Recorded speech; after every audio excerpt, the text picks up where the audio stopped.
ओशो के एक शिष्य ने ओशो से पूछा, क्या आप कभी शादी करने वाले थे? ओशो के जवाब, क्या आप कभी शादी करने वाले थे? नहीं, कभी नहीं।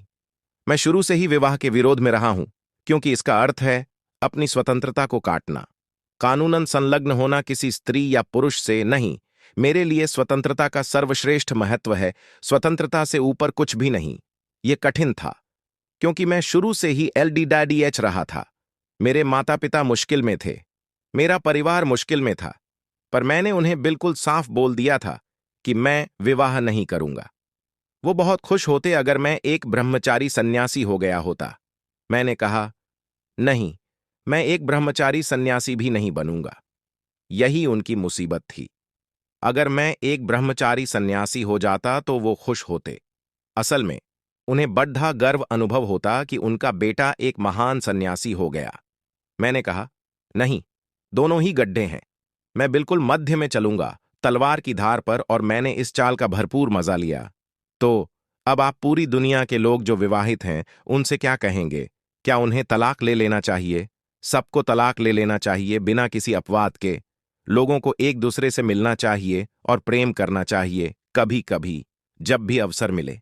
ऐसी भद्दी स्थिति कभी ना हो जब एक पत्नी को एक आदमी से प्रेम करना पढ़े जिसे वो अब प्यार नहीं करती, पर उसे अपना फर्ज निभाना पढ़ता है। पति अपना फर्ज निभा रहा है। जब वो स्त्री से प्रेम कर रहा है, शायद वो दूसरी स्त्री के बारे में सोच रहा है, शायद स्त्री किसी और पुरुष के बारे में सोच रही हो। किस तरह का विक्षिप्त समाज हमने निर्मित किया है। अगर तुम एक दूसरे से प्यार नहीं करते तो कम से कम मानवीय बनो और स्पष्ट बोल दो कि यह साथ रहना सुंदर था, पर अब यह समाप्त हो चुका है। अलविदा कहो। मैं चाहूंगा कि विवाह दुनिया से पूरी तरह खत्म हो जाए, और विवाह के साथ तलाक भी खत्म हो जाएंगे। विवाह के साथ वैश्यावृत्ति भी खत्म हो जाएगी। विवाह के साथ पंडितों का ज्यादातर काम भी खत्म हो जाएगा।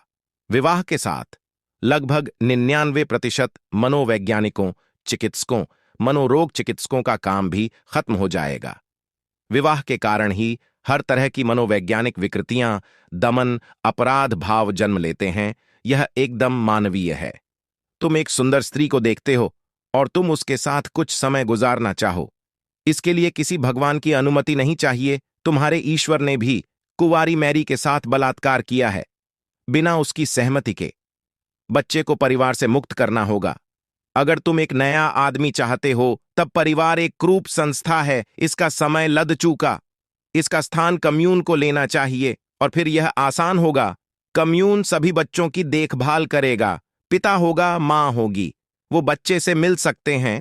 पिता होगा, मां होगी। वो बच्चे से मिल सकते हैं। बच्चा उनसे मिलने आ सकता है, पर मूलतः बच्चों की देखभाल कम्यून की जिम्मेवारी होगी। बच्चों की बहुत से अंकल और आंटियां होंगी, और उनके पास विभिन्न तरह के लोगों के संपर्क में आने के अवसर होंगे। वे अत्यंत संपन्न होंगे।